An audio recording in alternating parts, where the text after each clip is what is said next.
오늘 부부주일인데 부부주일이 어떻게 시작됐냐면요. 1995년에 권재도 목사님이 5월 가정의 달에 둘이 하나 되자라는 취지로 캠페인을 벌이기 시작했어요. 그래서 그 목사님은 어린이날 한 어린이가 이렇게 말하는 소리에 충격을 받습니다.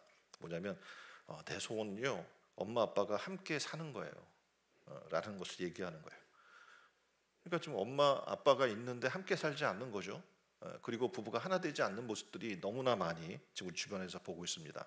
그래서 꾸준히 부부가 하나 되어 행복한 가정을 이루자는 운동을 벌인 결과 2007년 5월 21일 날 기준으로 국가 공인 법정 기념일로 승격이 됩니다. 그래서 지금 부부의 날이라는 게 생긴 거죠.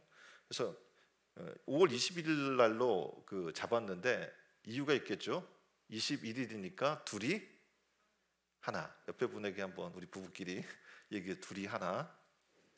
둘이 하나. 그래서 서로 결혼해서 하나 되는 부부로 성장되게 된다는 뜻에서 제정된 건데, 기존의 어린이날, 어버이날, 성년의 날에 이어서 네 번째로 5월 가족의 기념 관련된 법정 기념일이 된 겁니다. 부부의 날 하면은 여러분이 세상에 수많은 기념일이 있겠죠. 근데 이제 부부의 날이면 부부들이 서로 기대하는 것이 있을 거예요.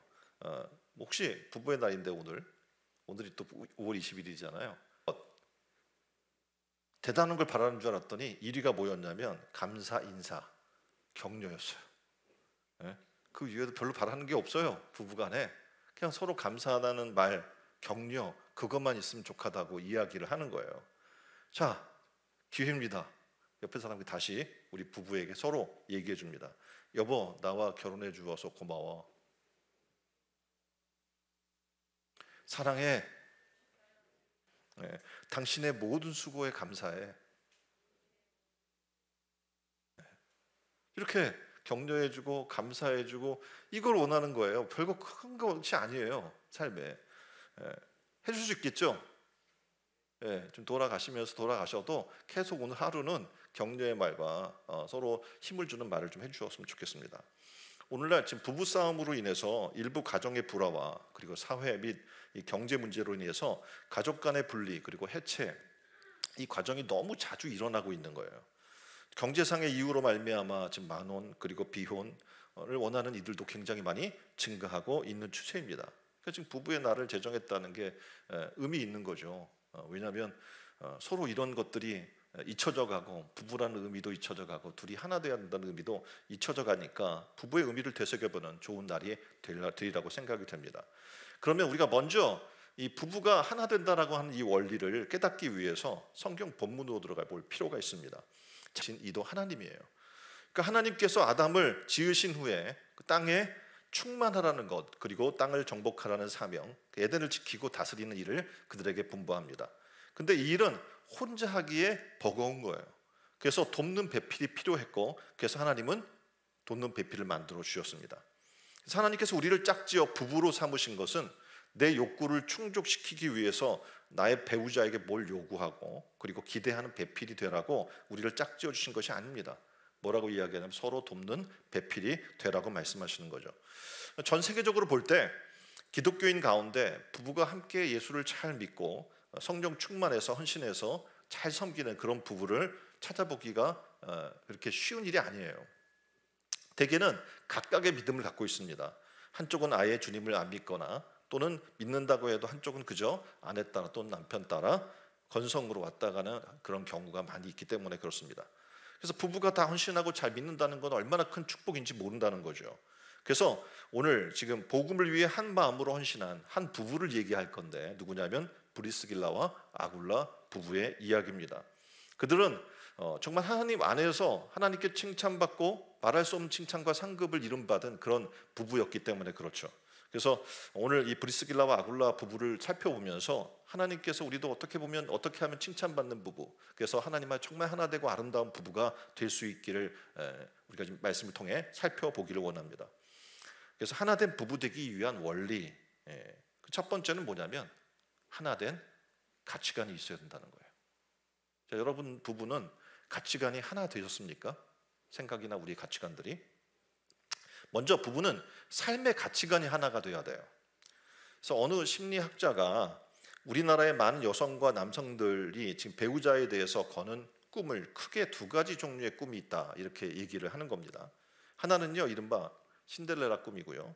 또 하나는 온달의 꿈입니다. 먼저 신데렐라 꿈을 보면 여자 편에서 가지는 이 신데렐라 꿈은요 뭐겠어요? 백마탄 왕자님이 번쩍거리는 유리구두를 들고 자기를 곧 찾아와 줄 것을 기대하는 꿈이죠. 어린아이들이 이렇게 동화를 읽으면서 그 꿈을 꾸면서 자라는 거예요. 그러니까 다시 말하면 이미 출세해 있는 남자를 기다리는 꿈이죠. 나는 부족하고 나는 그렇게 성공하지 못했지만 누군가 그런 백마탄 왕자가 나타나서 나를 구해줄 거야 라고 하는 생각을 가지거나 꿈을 꾸며 산다는 거죠. 저 남자 편에서는 어떤 꿈을 갖는다고 된다고 얘기하냐면 온달의 꿈이에요. 들어보셨죠? 바보 온달 이야기, 평강공주. 온달의 꿈은요 현재 자신의 모습은 보잘것이 없어요. 누구를 만나면 되는 거예요? 평강공주를 만나면 되는 거죠. 그래서 그런 유능한 아내를 만나서 그의 헌신적인 내조를 통해 자신이 훌륭한 인물이 되는 그런 꿈인 거죠. 이 두 가지 꿈은요 겉으로 보기엔 좀 다른 것 같아 보이지만 사실은 똑같은 겁니다. 다시 말하면 이 안에 있는 숨은 뜻이 있는데 뭐냐면 상대를 이용해서 자기의 욕구를 충족시키기를 원한다는 그런 점에서 공통점이 있다는 거죠. 근데 실상 우리가 지금 부부가 되는 목적에 그렇다면 이게 지금 바람직하거나 아름답지 않겠죠. 그래서 부부가 된 목적과 이유가 서로 다를 수 있지만 근데 하나 되는 가정을 원한다면 이런 삶의 가치관은 빨리 버리는 게 좋다는 거예요. 자 여러분 결혼하려고 좀 꿈꾸는 사람들이 있죠. 그러면 이 꿈을 버리셔야 돼요. 상대방이 나를 뭐 행복하게 해줄 거고 뭐 나를 건져줘서 나의 삶을 더 풍요롭고 좋게 만들어줄 거고 하고 상대방에게 아까 이야기한 것처럼 어떻게 해요? 신데렐라 꿈이나 온달의 꿈을 꿔서는 안 된다고 얘기하는 겁니다. 그래서 삶의 가치관은요 성경에 이야기하는 것처럼 브리스길라와 아굴라 부부와 같은 그런 신앙 위에 맺어질 때 이런 헛된 꿈에 위에 세워지지 않는 정말 온전한 부부의 삶을 만들어질 수 있다는 겁니다. 자, 예수님께서 말씀하신 바는 아주 간단합니다. 뭐라고 얘기하냐면 하나님께서 짝 지어주신 거예요. 부부란 뭡니까? 제 앞에 분에게 얘기해 주세요. 하나님께서 짝 지어주셨습니다. 내가 계산하고 이성에 대해서 어떻게 생각하고 나의 배우자에 대해서 어떤 꿈을 그리고 그린다고 되는 것이 아니에요. 만나도 막상 아무리 완벽한 사람인 것 같아서 만나도 살다 보면 꿈이 깨어지게 되어 있어요. 그래서 우리는 반드시 어떻게 해요? 하나님께서 짝 지어주신 짝을 만나야 되는 겁니다. 이것 때문에 그래서 보통 이제 한번 부부에게 지금 뭐 어떻게 만났어요? 그럼 또 지인 소개로 만났고 쭉 얘기하잖아요. 근데 흔히들 왜 만났습니까? 라고 물어보면 이것 때문에 상대방이 나를 참 배려해주고 이런 것들이 같이 있으니까 같이 놀 수 있어서 같이 하니까 외롭지 않아서 수많은 이유를 댈 수 있겠지만 취미가 어떻고 지식이 어떻고 뭐 어떤 지식 수준이 어떻고 우리가 무슨 얘기를 해도 죽을 때까지 맞추려고 해도 맞출 수 있어요 없어요? 지금 양십선이 고개를 흔듭니다. 못 맞춥니다. 맞출 수가 없습니다. 맞는 사람이 없어요. 맞는 사람을 여러분이 찾는다면 아마 죽을 때까지 결혼을 못할 겁니다. 바른 조화를 만들어내기도 쉽지 않습니다. 맞출 수 있는 것은 단 한 가지 방법이 있는데 뭐냐면 가정이 되게 하는 신앙적 기초를 갖는 겁니다. 다시 말하면 하나님께서 짝 지어주심을 믿고 살아나가는 거예요. 여기서부터 출발하고 여기서부터 세워져야 진정한 가정을 만들 수 있기 때문에 그렇습니다. 자, 오늘 본문에 나오는 브리스길라와 아굴라 부부는요 삶의 가치관이 하나 되는 부부였습니다. 신약 성경에 6번이나 반복돼서 소개가 되는데 언제나 이 부부의 이름이 정말 신기하게 성경에 유일하게 이들이 6번이나 부부의 이름이 같이 등장하고 있는 거예요. 바울이 3번 이 부부를 소개하고 누가가 3번 이 부부를 소개합니다. 굉장히 어떻게 보면 당시에 어떻게 보면 여인들을 사람 취급하지 않았던 시대의 삶에서 이 부부가 동일하게 등장하고 때로는 어떻게 보면 아내의 이름이 먼저 등장하는 그런 정말 독특한 그런 가정의 모습을 이루어주고 있는 거죠. 이들은 다른 곳에서 태어났어요. 그런데 로마에 가서 살다가 로마 황제 글라우디오의 유태인의 추방 명령에 의해서 추방을 이제 당하는 거죠. 그래서 고린도로 쫓겨오게 됩니다. 이들의 주 업은 뭐였냐면 청막 제조 기술을 가진 그런 상인이었습니다. 이역만리 낯선 도시인 로마에 가서 사업을 하게 되었는데 유태인이라는 이유 하나 때문에 졸지에 어떻게 해요? 보따리를 싸고 또 이사를 가야 하는 상황이 된 겁니다. 하루아침에 사업터를 잃었어요. 그리고 다른 곳으로 이주하게 된 거죠.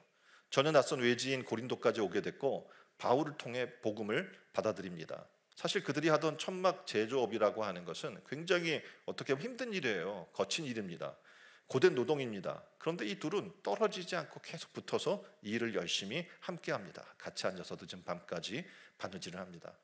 그리고 더 놀라운 것은 사도 바울을 만나고 복음을 만난 이후에 복음의 목적을 위해서 바울이 가는 곳이면 어딘지 따라가서 복음을 위해 살아나가는 거예요. 다시 말해서 삶의 근본적 목적이, 가정의 목적이 바뀌었다는 거죠. 인생의 비전이 어떻게 보면 나의 먹고 사는 문제에서 거시적인 문제로 바뀌게 된 거죠. 더 놀라운 것은 에베소 교회가 세워지죠. 근데 브리스길라와 아굴라 집에서 개척이 된 거예요. 에베소 교회가. 그러니까 다시 말하면 에베소에서 로마에서 자신의 집을 가정교회로 내놓을 때 이들은 성도들의 음식과 편의를 위해 최선을 다했겠죠. 성도들을 먹이고 협력하는데 아마 남편보다 당연히 아내가 더 믿음 활동이 컸을 겁니다. 근데 이게 혼자 할 수 있는 게 아니죠. 남편인 아굴라가 자신의 아내가 성도들을 위해서 헌신하고 재산을 사용하는 것을 기꺼이 협력했기 때문에 가능한 일이었던 겁니다.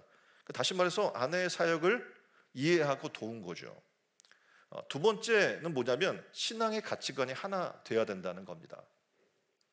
이들 부부의 특징은 뭐냐면 신앙 가치관이 하나였어요.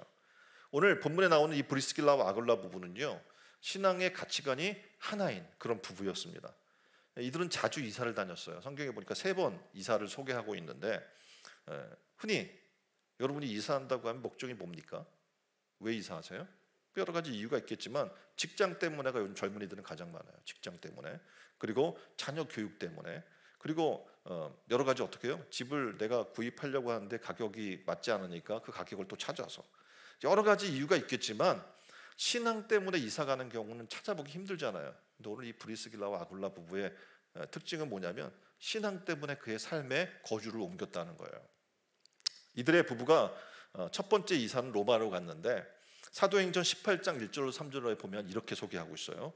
이후에 바울이 아덴을 떠나 고린도에 이르러 아굴라라 하는 본도에서 난 유대인 하나를 만나서 글라우디오가 모든 유대인을 명하여 로마에서 떠나라 한 거로 그가 그 안에 브리스길라와 함께 이달리아로 새로 온지라. 바울이 그들에게 가매 업이 같으므로 함께 거하여 일을 하니 그 업은 장막을 만드는 것이라. 이렇게 소개를 하고 있잖아요. 그러니까 본토를 떠나 로마로 이사한 이유는 교회 때문이었어요. 그러니까 이스라엘이 핍박이 심해서 교회를 다닐 수가 없었어요. 그래서 신앙관이 같은 그들은 신앙의 자유가 있는 로마로 이사하게 됐던 겁니다. 두 번째 이사는 로마에서 고린도로 이사를 합니다. 근데 글라우디오가 교회를 다시 또 핍박해요. 그러니까 다시 어디로 가요?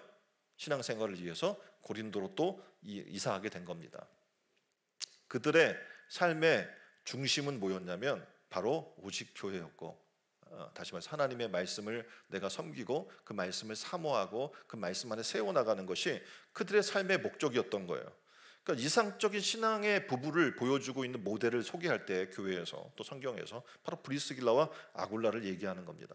또 놀라운 것은 로마서 16장 3절 말씀 4절 말씀 이렇게 보면 너희는 그리스도 예수 안에서 나의 동역자들인 브리스기아와 아굴라에게 문안하라. 4절에 그들은 내 목숨을 위하여 자기들의 목까지도 내어놓았나니 나뿐 아니라 이방인의 모든 교회도 그들에게 감사하느니라.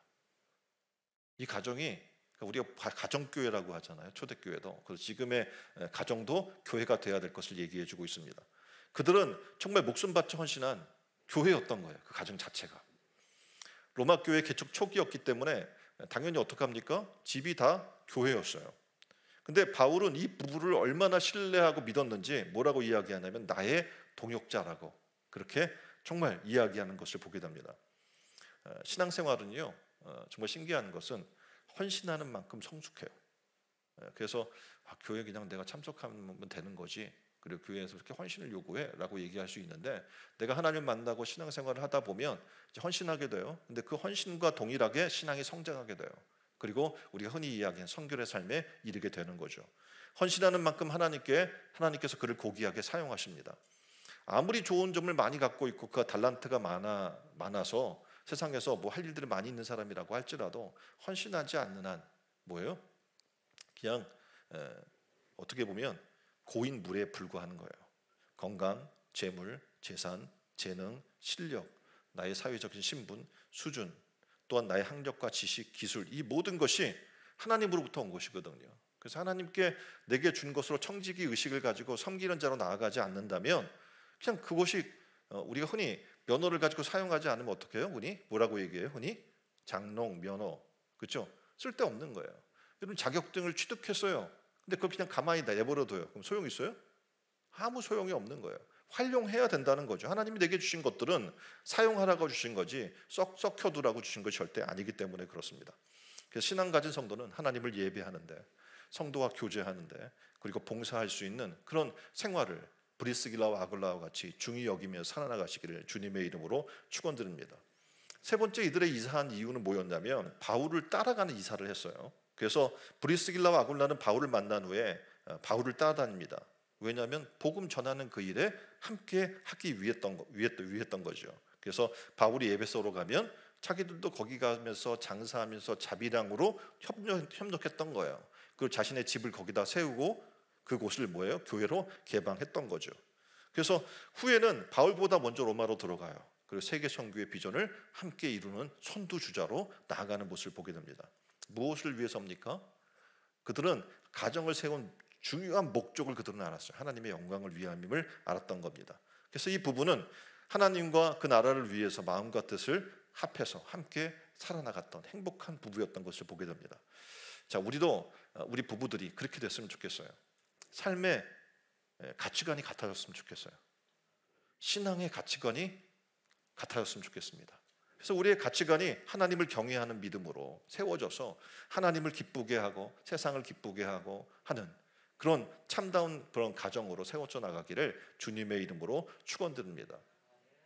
그게 두 번째로 뭘 얘기하려고 하냐면 바로 한 몸, 한 마음이에요. 두 번째 원리는 뭐라고요? 한 몸이 되는 것, 그리고 한 마음이 되는 거예요.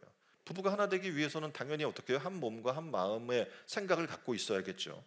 그래서 우리는 흔히 뭐라고 얘기하냐? 부부는 일심동체라고 이야기를 합니다. 뭡니까? 한 마음이고 한 몸입니다라는 걸 얘기하는 거죠.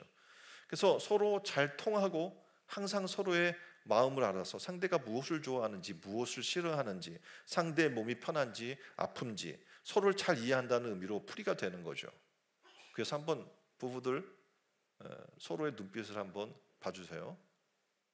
눈빛만 봐도 알아요? 뭘 상대방이 원하는지. 일심동체면 그래야 되잖아요. 그런데 부부는 일심동체라는 말처럼 배우자를 잘 이해하고 그 이해를 바탕으로 항상 배우자를 대한다면 그야말로 이상적인 부부가 되겠죠. 근데 실제 많은 경우에는 일심동체를 찾아보기 쉽지 않습니다. 뭐예요? 이심이체인 거죠. 그러거나 우리가 흔히 또 이런 말을 얘기하잖아요. 동상이몽. 그런 삶을 살아나가는 거죠. 왜냐하면 이건 너무 당연한 일인 거예요. 왜냐하면 부부는 서로 부모가 달라요. 같은 부모 밑에서 부부가 만들어집니까? 그럴 수 없잖아요. 부모가 달라요. 당연히 살아온 환경이 다를 수밖에 없죠. 성격 또한 다를 수밖에 없어요. 부부는 완전한 타인끼리 만나서 한 팀을 이루었다는 사실을 반드시 기억해야 한다는 겁니다. 서로 의견이나 생각이 다른 것 당연한 겁니다. 아까 부부의 얘기 가운데도 있잖아요. 성격이 달라요. 만나보니까. 그렇죠. 성격이 달라서 아마 그것이 좋아서 결혼했을 수도 있어요. 사실 부부 관계는 일심동체가 되려면요. 부부가 이심이체라는 것을 이 현실을 서로 인정하고 수용하는 데서 출발해야 된다고 이야기를 합니다. 사실 부부 관계에서는 이 불협화음이 일어나는 경우가 많이 있어요. 근데 이 배우자가 그리고 내가 서로 다르다는 것을 이해하지 못하는 데서 이 불협화음이 일어나게 되는 거죠. 각자가 생각해요. 내가 생각하는 방향과 저 사람은 생각하는 방향이 달라. 근데 어떻게 보면 이유는 간단해요. 왜냐하면 자기 중심적인 사고를 계속하니까 서로 다를 수밖에 없는 거죠. 언어학자인 테넌 박사가 남자를 토라지게 하는 말, 남자를 어떻게 해요? 토라지게 하는 말, 여자를 화나게 하는 말이라는 저기 지금 책 제목이 있죠. 이런 책을 썼어요. 이 책에서 보면 남녀 싸움의 몇 프로가 90%가 뭐에서? 언어에서 온다는 거예요. 그러니까 여러분 부부싸움하는 이 가장 큰 90%의 이유가 뭐냐면 말싸움인 거예요. 상대방이 내게 말했는데 기분 나쁘게 얘기하거나 이해를 못하거나 한 거죠. 그래서 남녀의 어긋난 대화에서 싸움은 시작되고 내용을 들여다보면 별거 아니에요. 그런데 어긋난 이 말 때문에 싸움이 시작된다는 거죠. 테넌 박사에 의하면 여자는 대화를 통해서 공감과 위로를 얻고자 한다는 거예요. 그렇죠? 내가 차를 몰고 나갔는데 옆에서 빵거리고 막 끼어들었어. 뭐 화나? 뭐 이렇게 얘기를 하면 어떻게 얘기해야 돼, 남자분? 남편 어떻게 얘기해 줘야 돼? 그렇게 좌우를 잘 살피라고 그랬잖아. 그냥 정신을 못 차리고 이렇게 얘기하면 어떻게 안 되죠? 그런 나쁜 놈이 있어. 내가 옆에 도와줬어야 되는데 얼마나 마음이 힘들었어? 이렇게 얘기해 주는 걸 원하는 거잖아. 사실관계를 원하는 게 아니에요. 공감을 원한단 말이죠. 근데 남자는 어떻게 해결책을 제시하거나 충고를 하려는 거죠. 지금 상황이 어땠어? 깜빡 켰어? 신호는? 뭐 이런 걸 이제 상황을 이야기하려고 하니까 충고가 되니까 어떻게 해요? 싸움이 일어나게 되는 거예요. 그러니까 부부가 티격태격 할 수밖에 없겠죠. 그러니까 사소한 말싸움부터 모든 남녀의 모든 문제가 발생한다라고 얘기를 하는 거예요. 그러니까 진정한 일심동체, 같은 생각, 같은 몸을 가진 것처럼 이상적인 그런 부부가 되고 싶으면 자기 중심적인 사랑에서 벗어나라고 권고를 해주고 있어요. 자, 여러분은 어때요? 뭐 결혼차 아까 보면은 막 25년, 30년, 40년 차 이렇게 부부들이 있잖아요. 근데 여전히 부부가 서로 얘기해요. 저 사람은 안 변해. 뭐냐면 자기 중심적인 사랑을 하고 있다는 얘기죠. 배우자를 이해하고자 하는 태도가 없는 거예요. 먼저 부부가 이심이치라는 것을 철저히 우리가 인정하고 수용하는 상황이 됐을 때 우린 진정한 대화가 만들어지게 되는 겁니다. 오늘 브리스길라와 아굴라 이 부부는 일심동체, 다시 말해서 한마음의 원리를 실현한 부부예요. 왜냐하면 이들은 바늘과 실과 같아요. 어디 가나 붙어 다니는 부부예요. 자, 이런 부부가 있으면 어떻겠어요? 아무 생각할까? 지겹다고 생각할 수도 있겠지만 정말 이 부부는요 정말 붙어 다니면서 어떻게 해요? 한 마음, 한 가치관, 한 생각을 가지고 정말 행복한 삶을 이뤄나가는 그런 부부였던 겁니다. 아브라함과 사라는 어떻게 해요? 떨어진 적이 있어요. 그리고 아내를 막 자기 누이 동상이라고 자기 살려고 거짓말하기도 해요. 욥의 부부도 갈등 관계 때문에 떨어져 산 적이 있습니다. 그런데 브리스길라와 아굴라 부부는 절대 떨어지지 않았다는 거죠. 함께하는 모습을 보여주는 거예요. 자, 이 원리를 우리는 아까 우리가 찾아봤던 창세기 2장 23절로 24절의 말씀에서 우리는 볼 수가 있습니다. 아담을 지을 때 하나님께서 아담을 지으시고 그리고 어떻게 합니까? 가슴에서 갈빗대를 빼내었어요. 그리고 여자를 지었다라고 이야기합니다. 다시 말해서 남자들 우리 아내를 바라보면서 남편들은 얘기해 주십시오. 당신은 내 뼈 중에 뼈요, 살 중에 살이로다. 그래요. 여러분들은 하나예요. 세트야. 그건 떨어져 있을 수 없어요. 왜냐하면 한 몸으로 만들어졌기 때문에, 한 지체이기 때문에. 다른 재료가 아닌 아담의 갈비뼈를 취해서 만든 거예요, 배우자를. 창세기 2장 23절 24절 아담이 이르되 이는 내 뼈 중에 뼈요 살 중에 살이로다. 이것을 남자에게 취하였은즉 여자라 칭하리라. 이러므로 남자가 부모를 떠나 그의 아내와 연합하여 둘이 한 몸을 이룰지로다. 아멘. 그래서 여러분은 한 몸이 된 거예요. 하나님의 허락하여서. 그리고 어떡합니까? 한 마음을 가지고 살 것을 얘기해 주는 겁니다. 그래서 한 마음이라는 건 어떤 결함이 있더라도 서로 허물을 덮어주고 가리어 주어야 되는 거예요. 문제가 생기면 함께 지혜와 힘을 모아 극복해 나가야 돼야 되는 줄 믿습니다. 이게 바로 한 몸 한 마음을 이루는 부부들의 원리인 겁니다. 저는 바라기는 이런 부부가 되기를 주님의 이름으로 축원드립니다. 자, 세 번째 원리는 뭐냐면 부부는 협력자라는 거예요. 그리고 동역자라는 겁니다. 부부는 뭐라고요? 협력자, 동역자예요. 흔히 성경이 이런 원리들을 보면서 남자들은 착각하는 경우가 있어요. 고린도전서 11장 8절로 9절을 보면 남자가 여자에게서 난 것이 아니요 여자가 남자에게서 났으며 또 남자가 여자를 위하여 지음받지 아니하고 여자가 남자를 위하여 지음받은 것이니. 그러니까 질서를 얘기해주고 있는데 에베소 5장 23절에도 보면 이 말씀을 근거로 교회의 머리가 그리스도인 것처럼 여자의 머리는 남자라라고 이야기를 해주고 있어요. 그러니까 질서상으로는 여자의 머리는 남자지만 남자는 여자 없이 존재와 역할에 있어서 치명적인 약점을 극복할 방법이 없습니다. 그래서 여자는 어떻게 보면 남자는 여자가 없이는 존재할 수 없는, 그래서 서로 간에 어떻게 협력자요 동역자인 것을 얘기해 주는 거예요. 대표적으로 고린도전서 11장 11절로 12절 말씀입니다. 그러나 주 안에는 남자 없이 여자만 있지 아니하고 여자 없이 남자만 있지 아니하니라. 여자가 남자에서 난 것 같이 남자도 여자로 말미암아 났으니 모든 것이 하나님에게서 났느니라. 자, 이 원리로 들어가야 어떻게 해요? 하나님이 우리의 삶의 중심이 되셔야 누가 높고 낮음이 없고 누가 지배자가 되고 머리가 되고 그러지 않는다는 거죠. 그래서 다시 말하면 하나님께서 여자를 창세기 2장 18절에 혼자 사는 것이 좋지 아니하니 내가 그를 위하여 돕는 배필을 지으리라 라고 말씀하시죠. 돕는 배필이라는 것은 동등한 배필이라는 뜻도 있고요, 적절한 배필이라는 뜻도 있습니다. 그리고 도와주는 자, 구원자라는 뜻도 있어요. 그래서 여성의 역할이 얼마나 중요한지를 성경은 얘기해주고 있습니다. 그래서 최초의 여자의 정체성은 돕는 배필입니다. 이 말을 들으면 흔히 남성 우위를 말하는 거라고 오해를 해요. 왜냐하면 지금 우리나라나 지금 이 가부장적인 사고를 갖고 있는 이 가치관에서는 그렇게 얘기할 수밖에 없죠. 왜냐하면 돕는 위치에 있으면 더 하등한 존재라고 여기고 있기 때문에 그렇습니다. 그런데 히브리어로 이 돕는 배필이라는 말을 살펴보게 되면 전혀 다른 의미가 있음을 우리는 알 수 있습니다. 에제르 네게드라고 하는 말인데요, 신약성경에 이 말이 나올 때 주로 도우신 하나님이라는 말이 나와 있어요. 신약에서는 보혜사, 성령님으로 번역이 되고 구약에서는 17번이나 하나님을 지칭하는 말로 사용되고 있는 겁니다.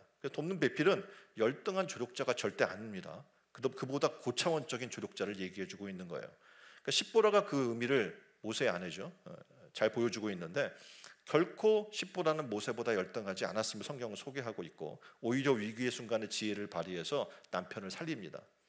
그러니까 마치 성령께서 보이지 않는 곳에서 성도를 도와 역사하듯이 그녀도 어떻게 해요? 배우자도 비밀스럽지만 가장 적합하게 남편을 도와 사역했다는 것을 보여주고 있는 겁니다. 성경에서 브리스길라와 아굴라를 통해서 부부의 이름이 6번 나오는데 4번이나 그 6번 중에 4번, 그럼 어떻게 해요? 더 많죠. 4번이 2번보다 4번이 어떻게 해요? 아내인 브리스길라가 먼저 앞에 나오는 거예요. 브리스길라와 아굴라. 브리스길라가 남자 이름이 아닙니다. 아내 이름이에요. 당시 여자는 인구조사에 들어가지 않을 정도의 상황이었는데 시대가 여성의 인권을 무시하는 때였는데도 불구하고 6번이나 두 부부의 이름이 언급됐고 더군다나 그 중에 4번은 여성의 이름이 먼저 언급됐다는 놀라운 사실을 우리에게 지금 보여주고 있는 겁니다. 이 말은 남편의 이해와 사랑 없이는 불가능한 거죠. 남편이 그리고 아내가 열심히 하나님을 위해 사역하고 섬기고 교회를 하도록 배려해주고 격려해 주었음을 보여주고 있는 내용인 겁니다. 하나된 부부 되기 위해서는 서로가 동등한 동역자인 것을 깨달아야 그것이 가능합니다. 그러니까 모든 부부가 피차의 사랑과 존중으로 하나 되기를 주님의 이름으로 축원드립니다. 이 기초는 하나님께서 짝 지어주셨다. 다시 말해서 누가 높고 낮음이 아니라 하나님이 창조주께서 우리는 피조물로 어떻게 해요? 남자와 여자를 짝 지어주셨음을 얘기해 주고 있는 겁니다. 사람은요, 특히 사랑이라는 것은 둘이 마주보고 서로 자기의 욕구를 상대방을 통해 충족하는 것이 절대 아닙니다. 부부란 둘이 한 방향을 생각하는 데서 출발하게 되는 거예요. 그런 거로 신앙적인 가치 그리고 신앙의 목적이 아니고는 부부는 온전한 부부 될 수 없음을 알아야 하는 겁니다. 부부의 주의를 맞아서 이 귀한 만남과 신앙적 아름다움의 가치관을 잘 지키기를 원합니다. 그리고 그리스도 안에서 한 몸과 한 마음으로 세상에서 가장 아름다운 부부들로 살아나가는 신천 은혜로운 교회 모든 성도들이 되기를 주님의 이름으로 축원드립니다. 우리 함께 이 부부의 날을 맞아서 우리의 삶을 돌아보면서 하나님이 원하시는 그런 내가 가정을 그런 남편으로서 그런 아내로서의 삶을 살았는지 그런 또 마음을 가지고 살아갔는지 우리는 정말 하나님 안에서 정말 신학적 아름다운 가치관을 우리가 소유했는지, 그리스도 안에서 한 몸과 한 마음으로 살아나갔는지 우리의 삶을 점검하면서 하나님 앞에 정말 그런 부부가 되길 원해요. 그리고 하나님이 우리 가정에 참 주인이 되셨으면 좋겠습니다 라는 고백을 올려드렸으면 좋겠습니다. 다 같이 한 목소리로 기도합니다.